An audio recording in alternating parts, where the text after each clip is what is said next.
Hello, on se retrouve pour une nouvelle vidéo et aujourd'hui je vais vous faire mon Vision Board 2025. Pour ceux qui ne savent pas ce que c'est donc soit digital, soit version papier, où vous faites un grand cadre en fait et vous mettez plein de photos qui vous inspirent et qui vous motivent pour l'année qui arrive. Moi par exemple, je vais vous montrer après, mais j'ai mis plein de photos d'objectifs que je veux atteindre pour l'année prochaine et j'ai fait donc par catégorie que je vais vous expliquer maintenant.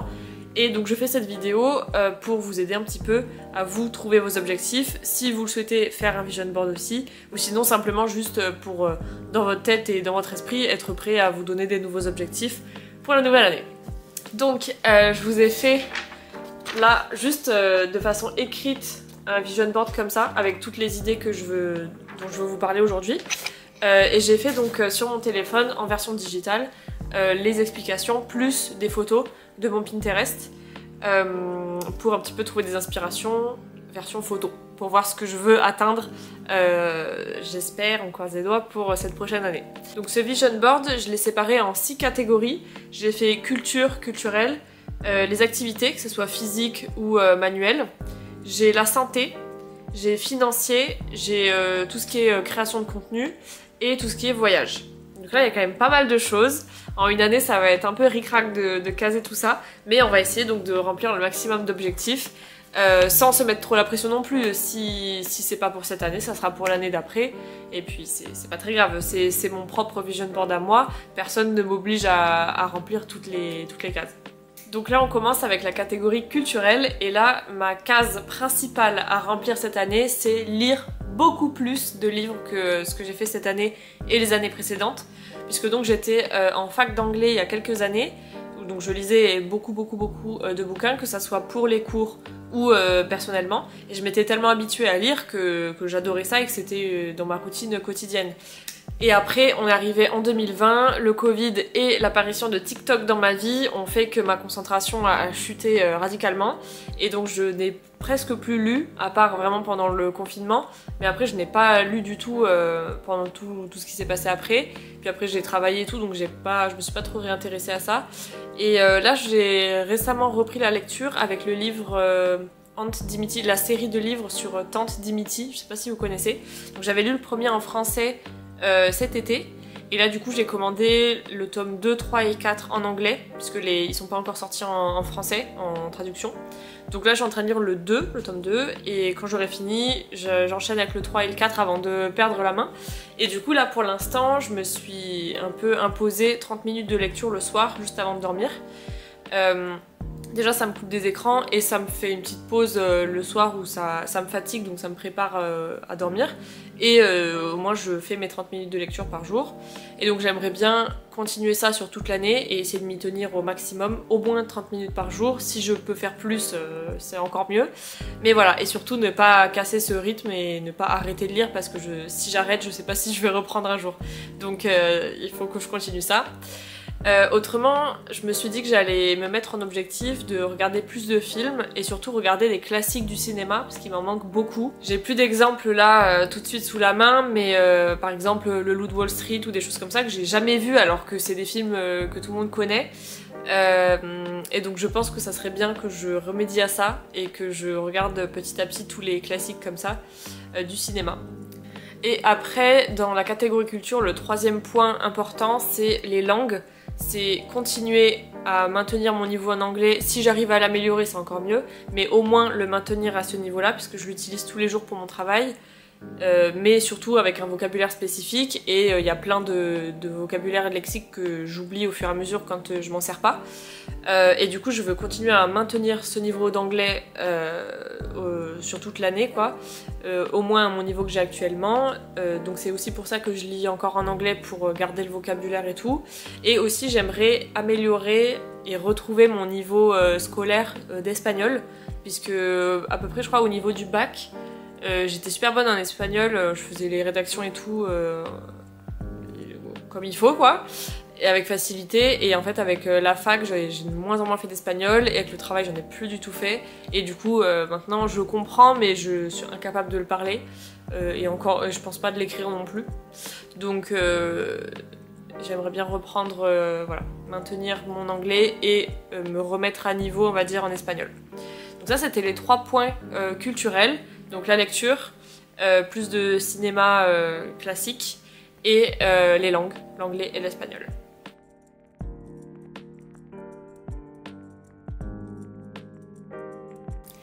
Deuxième catégorie, les activités. Donc je l'ai fait en 2 sous-catégories, il y a les activités physiques et manuelles. Donc activité physique, ça serait commencer, j'allais dire reprendre mais ça n'a jamais commencé, commencer un semblant de sport, peut-être pas aller à la salle ou quoi que ce soit, mais au moins marcher régulièrement, tous les jours ça serait bien. Marcher un petit peu parce que je travaille assise à un bureau toute la journée, donc j'aimerais bien au moins marcher un petit peu tous les jours pour faire mes, peut-être pas mes 10 000 pas, ça me paraît beaucoup, mais au moins marcher un petit peu et bouger. Et sinon j'aimerais bien tester le Pilates, mais j'en avais fait une mini séance une fois dans le cadre de mon travail et ça me paraît tellement difficile. En fait j'ai pas de cardio et moi le sport, si c'est trop difficile dès le début, je lâche très très vite. Et en fait j'ai peur que ça me fasse pareil. Surtout qu'il faudrait que je le fasse chez moi parce qu'il n'y a aucun truc qui peut faire Pilates aux alentours. Donc je suis pas encore très motivée pour ça, on verra. Déjà si j'arrive à marcher tous les jours ou un jour sur 2 en fonction de mon emploi du temps et tout, ça serait déjà pas mal. Donc voilà, ce point là, activité physique, c'est vraiment me bouger un peu plus et me forcer à marcher, ça serait bien. Et du coup en activité sinon j'avais donc la sous-catégorie manuelle et là pour le coup c'est continuer le crochet, améliorer mon niveau à crochet parce que là ça fait donc 1 an et demi que j'en fais. Ça fera 2 ans en juin je crois ou en mai. Et donc j'aimerais bien continuer donc à en faire très très régulièrement pour m'améliorer le plus possible.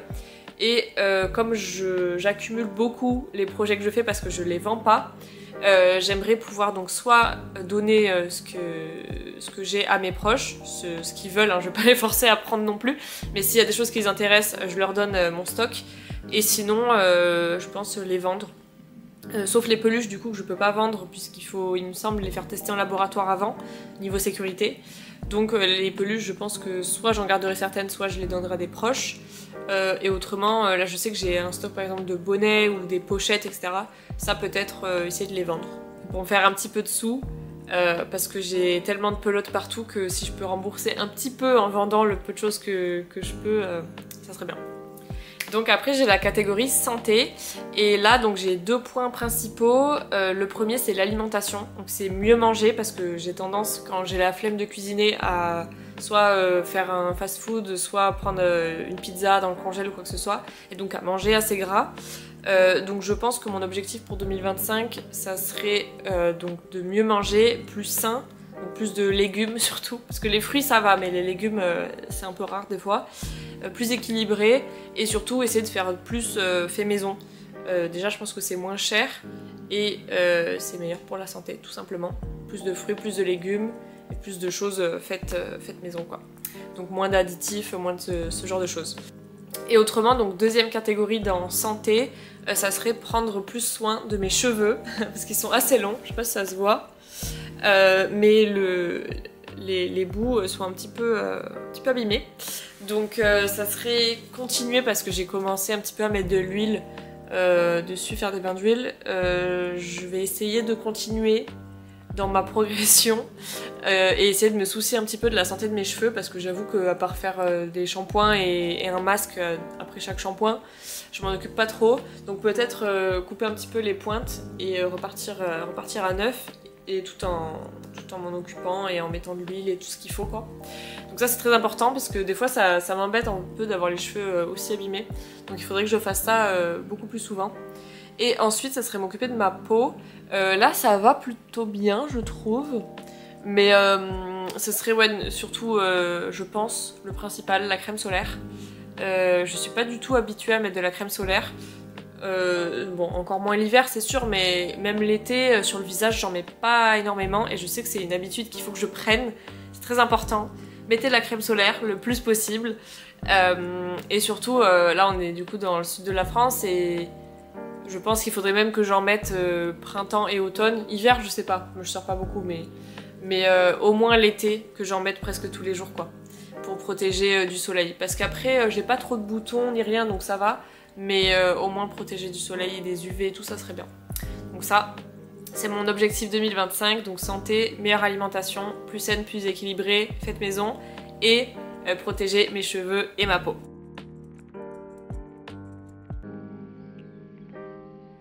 Côté financier, le premier point, ça serait éviter les achats compulsifs. Ça m'arrive des fois, je sens que j'ai pas forcément besoin de quelque chose en particulier, mais je ressens le besoin d'acheter quelque chose et je me sens mieux après. Et ça, c'est pas bien du tout. Surtout quand c'est quelque chose qui m'est pas franchement utile quand ça arrive à la maison. Donc je pense que le premier point, ça sera éviter le shopping inutile, les achats compulsifs comme ça qui servent à rien.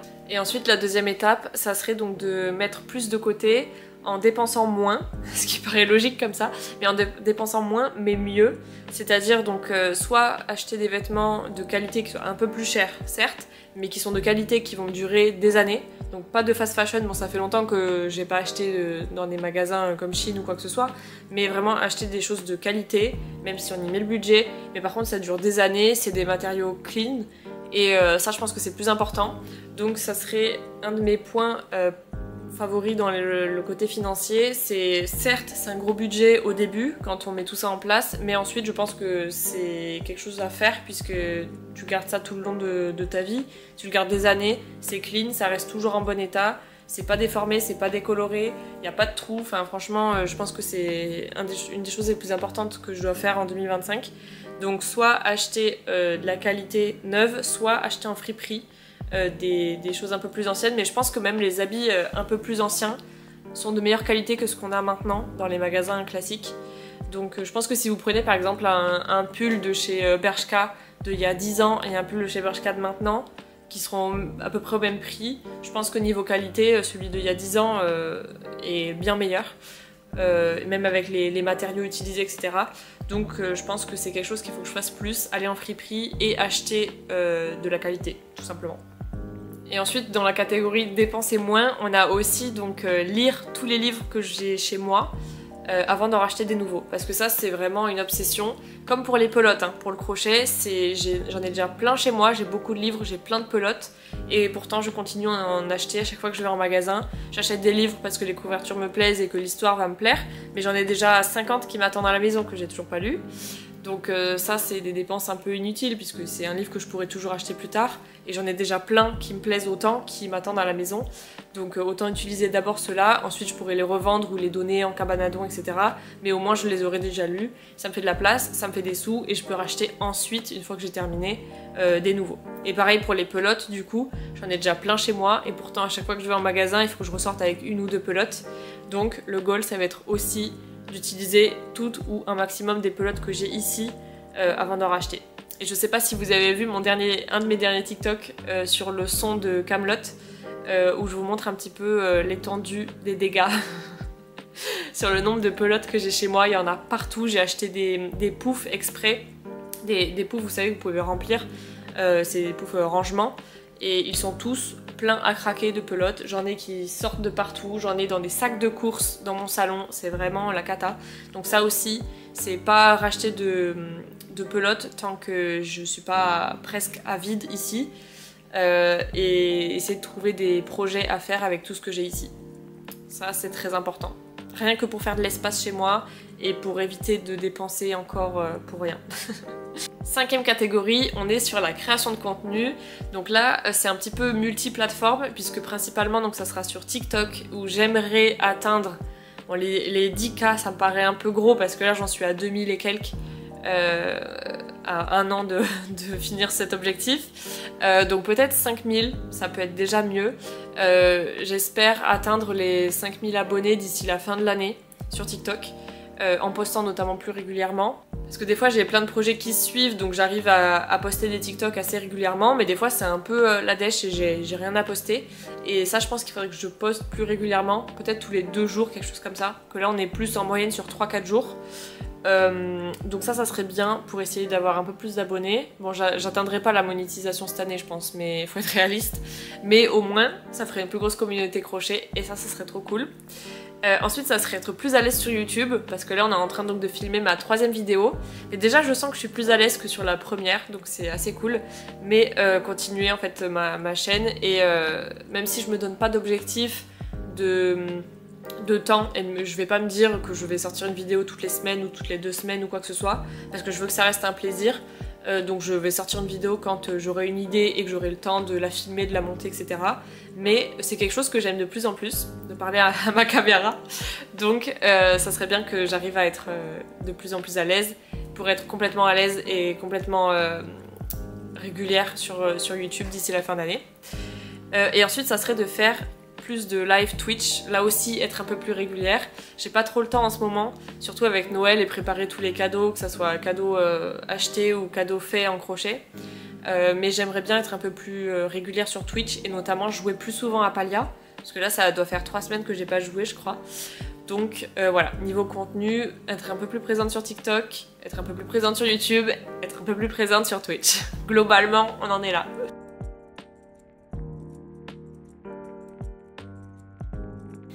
Et après, la dernière catégorie, une des plus importantes pour moi, c'est la catégorie voyage. Et là, donc, j'aimerais bien se pousser cette année à faire, allez, on va dire 2 voire 3 week-ends dans l'année. Donc week-end de 3 jours, hein, pas plus, dans des villes soit françaises, soit européennes. Donc soit partir en Espagne sur 2-3 jours, soit partir à Londres. C'est un des projets qui devrait se réaliser normalement, touche du bois. Parce que ça fait très très longtemps que j'ai envie de retourner à Londres. Donc j'aimerais bien donc faire au moins un week-end à Londres, peut-être un week-end en Espagne et peut-être un autre petit week-end quelque part en Europe, ça serait bien. En vol direct, ça serait encore mieux. Et sinon j'aimerais bien donc faire un voyage un peu plus gros, au moins une semaine pour couper vraiment du travail, une semaine voire 2. Un peu plus loin quoi, un peu plus loin qu'en Europe, pour vraiment être dépaysé et changer d'air et couper du travail, couper de la maison et vraiment profiter à fond quoi. Et vous ramener plein de contenu et plein de photos, plein de souvenirs pour moi aussi. Donc ça serait trop cool. Et c'est un truc qui m'a un peu manqué cette année, ça a été ouais, le manque de petits week-ends dépaysants quoi. Donc voilà, ça serait un de mes objectifs principaux je dirais, et un des plus importants pour moi et pour se faire du bien mentalement quoi.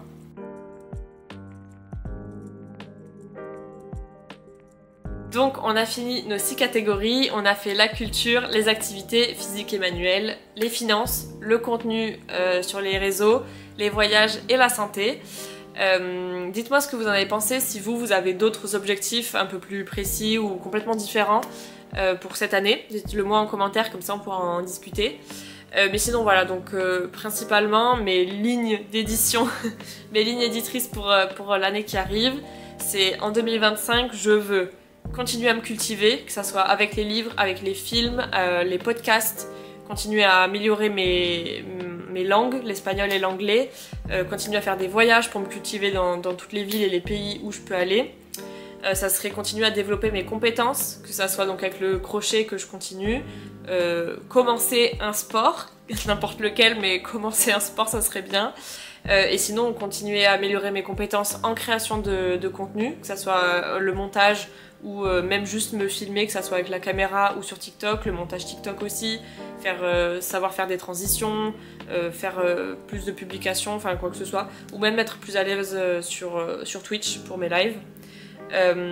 Et sinon mes compétences aussi dans le travail, parce que j'en ai pas parlé mais j'ai quand même un travail à côté, donc continuer à me former et être de plus en plus épanouie dans mon travail. Et sinon mon deuxième, donc ça c'était cultiver, développer mes compétences, et la troisième ligne ça serait donc prendre soin de mon corps, donc avec tout ce qui est santé, ne pas rester trop longtemps sans me soigner parce que ça m'arrive souvent, l'alimentation, l'importance d'une bonne alimentation saine, équilibrée, faite maison, etc.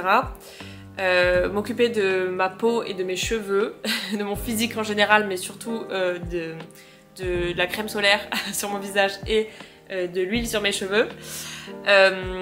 Et ensuite, donc ça c'est toute la partie prendre soin de mon corps et à prendre soin de mon esprit, donc avec toujours la culture, toujours rester ouverte d'esprit sur plein de choses, être ouverte aux informations, aux nouvelles informations, me former sur plein de choses, et être cultivée en général quoi, sur l'histoire, la géographie, les sociétés, tout ce qu'il faut.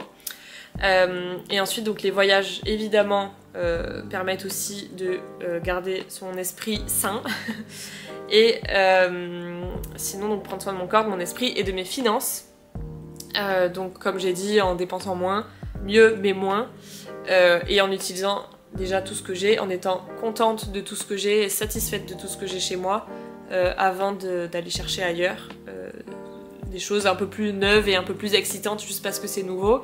D'abord on finit tout ce qu'on a et ensuite on s'en débarrasse et on peut accueillir de nouvelles choses.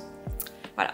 N'hésitez pas à me dire ce que vous avez pensé de cette vidéo en commentaire et surtout n'hésitez pas à me partager vous votre vision board 2025. J'en ai fait une version numérique du coup sur TikTok où je vous ai mis des photos et un petit peu les mêmes explications que je vous ai dit là, mais un peu moins évidemment un peu moins étayées quoi.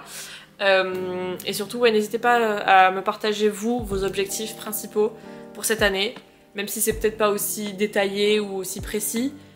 Mais ça fait toujours du bien d'en parler, donc n'hésitez pas. Et puis ça nous permet aussi de partager tout ça ensemble. Je vois que ça tourne beaucoup sur TikTok en ce moment, toute cette histoire de vision board pour se donner des challenges, des objectifs pour cette année et les respecter, et s'y tenir, et se motiver et manifester tout ça. Donc voilà, je vous le fais aussi, moi aussi. J'ai pas mal de sujets en vrai que j'ai abordés dans cette vidéo pour cette année. Ça va être sportif de m'y tenir partout, mais on va essayer de faire du maximum.